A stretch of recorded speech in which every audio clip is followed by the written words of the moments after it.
Salut les gars, j'espère que vous allez bien, bienvenue dans cette vidéo. Aujourd'hui on va parler des spoilers du chapitre 1071 de One Piece et d'ores et déjà j'aimerais vous présenter mes excuses concernant la vidéo d'hier. Effectivement c'était des faux spoilers, l'arrivée de Kizaru, le flashback avec Joy Boy, toutes ces informations qui nous étaient données qui étaient assez grosses, hein. Je vous ai dit prenez ça avec des pincettes, mais comme c'était des informations qui nous ont été partagées par des gens de confiance, je me suis dit ça peut être le cas, peut-être qu'Oda a envie de faire des révélations à ce moment-là. Il y avait une petite ironie bien sûr dans ma vidéo d'hier, parce que je vous ai dit qu'il n'y a aucun rapport pour que Kizaru vienne et fasse des révélations alors qu'il a une armada de la marine, etc. Il n'y a pas du tout de rapport, c'est pas un historien. Mais voilà, je tiens quand même à vous présenter mes excuses, parce que bien sûr le but de cette chaîne c'est de vous partager des informations qui sont justes, des spoilers qui sont exacts, c'est ce que je fais maintenant depuis plus d'1 an, donc voilà, désolé. Et là j'ai des nouveaux spoilers à vous raconter, et pour une fois je trouve que les nouveaux spoils, les vrais spoils, sont plus pertinents, sont plus surprenants, sont plus enthousiasmants que les faux spoils. Parce que oui, les faux spoils, on essaye d'avoir une créativité, de nous vendre un petit peu des choses invraisemblables pour qu'on fabule un petit peu sur les réseaux, qu'ils se disent « Waouh, il va se passer des trucs de ouf !» Et pour une fois, la réalité a rattrapé la fiction pour moi, parce qu'on a des spoilers complètement ouf et qui vont faire jaser pendant 2 semaines tous les fans de One Piece, et notamment les fans de Rapport de Puissance. On n'a pas de chapitre cette semaine, rappelez-vous. Il y a 2 types de pauses dans le Weekly Shonen Jump, je le répète parce qu'on m'a souvent dit en commentaire « Ouais, non, mais il n'y a pas de chapitre cette semaine, donc on peut pas avoir les spoils aussitôt. » Il y a 2 types de pauses. Il y a les pauses d'Eiichiro Oda. Comme Eiichiro Oda ne dessine pas, effectivement, on peut pas avoir des spoilers sur ce qui va se passer. Et on a des spoilers qui sont des pauses magazine, et comme c'est des pauses magazine, le magazine est imprimé, mais il n'est pas vendu. Et à partir du moment où il est imprimé, on peut récupérer les pages, parce que des fois il y a des magazines qui sortent mal de l'impression, donc ils finissent dans les poubelles, et si voilà, t'es assez malin et que t'arrives à récupérer les poubelles, tu peux récupérer quelques pages et avoir quelques indices sur ce qui va se passer sur le chapitre. En tout cas, voilà, il y a des gens qui partagent, il y a des fuites, parce que le contenu existe. Quand c'est une pause magazine, quand c'est une pause auteur, le contenu n'existe pas. Le chapitre de One Piece particulièrement.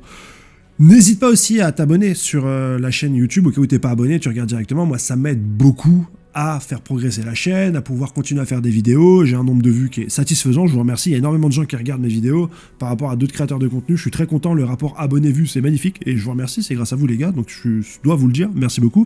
Mais si vous pouvez en plus vous abonner, ça peut être cool pour faire monter un petit peu la chaîne et que je puisse faire des trucs un peu plus folkloriques que des reviews One Piece, essayer d'avoir de la créativité, des moyens, pourquoi pas, pour faire des réalisations un peu plus saines. Vous pouvez également me suivre sur Twitter et sur TikTok. J'ai monté un TikTok où je partage directement les spoils, au lieu de faire des grosses vidéos, je partage directement les infos. Il y a pas mal de monde dessus, je mettrai directement en premier commentaire les liens de mon Twitter et de mon TikTok, donc voilà, n'hésite pas à passer directement dessus. Et on va passer aux spoilers qui sont invraisemblables par rapport à ce qu'on a eu hier.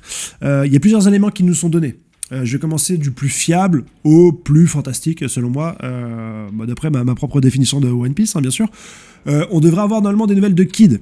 Kid qui rejoint Elbaf, qui tenterait de rejoindre Elbaf, donc ça c'est cool, ça va un petit peu dans la tendance de ce que nous avait dit Kid à la fin de Nigashima, rappelez-vous, oui, l'homme à la brûlure, etc., avec le flashback du Dr Vegapunk, on comprend que ce personnage est Zoro, on comprend aussi qu'il y a certaines vérités qui sont sur Elbaf, puisqu'il y avait une montagne de bouquins qui a été sauvée d'Ohara, et c'est cool que le personnage de Kid se dirige un petit peu vers cette île-là. Il a donc dû avoir des informations sur l'homme à la brûlure, parce qu'il avait dit à Killer, on n'a aucune information sur ce type, il les a récupérées, il se dirige très certainement vers ou la saga finale, ou le dénouement final. On va très certainement avoir une forme de finalité dans les affrontements autour d'Elbaf, Fable, et ça va être assez intéressant à ce moment-là.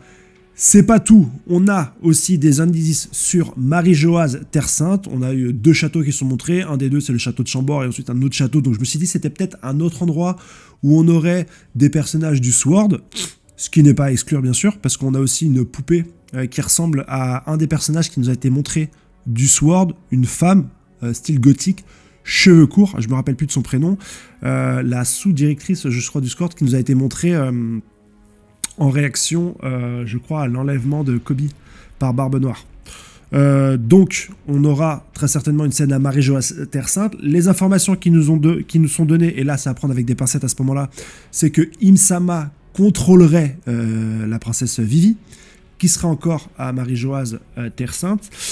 L'autre question que je me pose, c'est est-ce que c'est pas un château qui serait une base militaire du Sword, puisque apparemment on va avoir des nouvelles.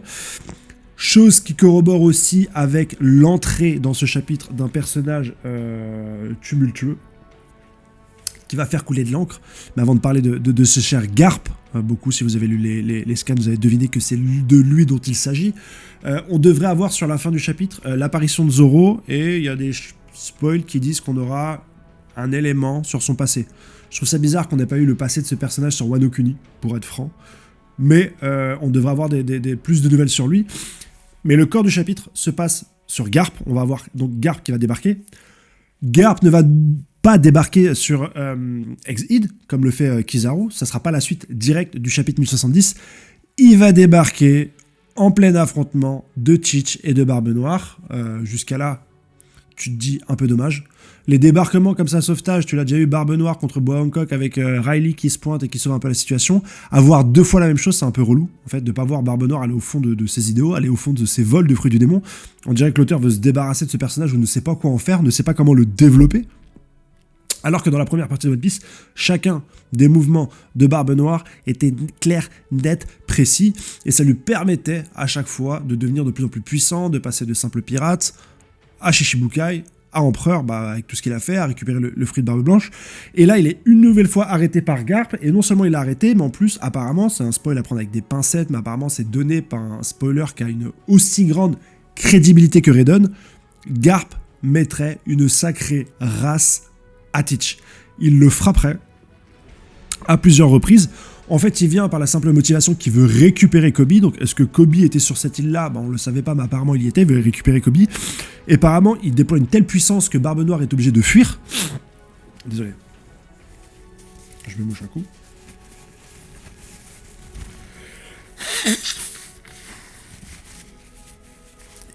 Barbe Noire est obligé de fuir, et Barbe Noire expliquerait que Garp est l'homme le plus puissant du monde. Est-ce que c'est une description qui fait suite à la défaite de Kaido? Est-ce que c'est l'homme le plus puissant du monde maintenant que Kaido est descendu? Mais en tout cas, c'est pas un homme qui a des rivaux aujourd'hui sur les mers de One Piece. Je suis assez surpris par cette révélation, parce que je suis plutôt pro-Yonko. Je pensais pas que Garp a un niveau si puissant, c'est un vice-amiral, je pensais qu'il avait le niveau commandant ou vice-amiral, je pensais pas aujourd'hui qu'il était capable de mettre une roustre, de battre un Yonkou de la puissance de Barbe Noire aujourd'hui dans One Piece. Donc voilà, encore une fois, les rapports de puissance sont modifiés par rapport aux éléments et aux théories qu'on a essayé de placer par rapport à Wano Kuni, par rapport à la guerre de Nigashima, par rapport à Marineford, par rapport à ce qu'on savait. Garp aujourd'hui serait quelqu'un d'extrêmement puissant. Ça fait une personne en plus dans le camp de Luffy qui est particulièrement puissant. Aujourd'hui, t'as aucun pirate digne de ce nom qui est capable de mettre des bâtons dans les roues au personnage de Luffy, qui est, je le rappelle, le fils de dragon, le petit-fils de Garp qui est capable de mettre une rousse directement à Barbe Noire, le protégé de Shanks qui est, à mes yeux aujourd'hui, peut-être l'homme le plus puissant. Qui va mettre des bâtons dans les roues de Monkey D. Luffy aujourd'hui? Je me le demande. Je me pose la question.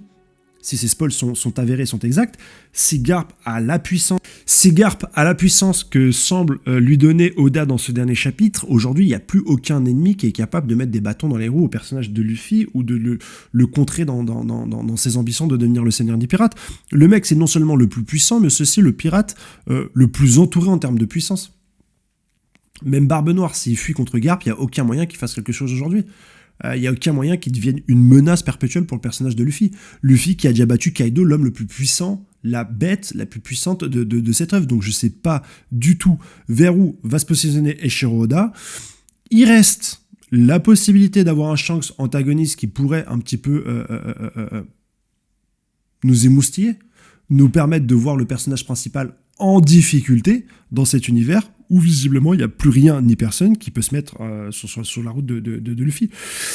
C'est un personnage qui va faire jaser parce qu'il y a une tempête d'arguments et de combats dans les rapports de puissance que Oda a bien déstabilisé avec la montée en termes de prime et de puissance d'un personnage comme Mihawk, de Baggy, aujourd'hui Garp, vers où on se dirige. C'est tout ce que j'ai envie de dire. Vers où est-ce qu'on se dirige aujourd'hui avec tout ça? Voilà pour les informations que j'avais à vous délivrer concernant le chapitre. Mes excuses encore pour l'erreur d'hier et sur les spoilers qui se sont avérés faux. Il y a encore une chance que les spoils d'aujourd'hui s'avèrent faux, mais pour moi, ils m'ont l'air beaucoup plus crédibles que ce qu'on a pu avoir hier. Des révélations sur Imsama qui possède Vivi. Est-ce qu'on va avoir des informations supplémentaires ou est-ce que c'est juste une image qui nous est dégagée comme ça? Killer qui se dirige vers Elbaf. On va sur une année qui va être sympathique en termes de révélation, en termes d'histoire, en termes de combat. Et j'espère qu'Audace est où il va. Voilà. Je vous souhaite une excellente journée à tutti quanti et à la prochaine. À très vite. Allez, ciao.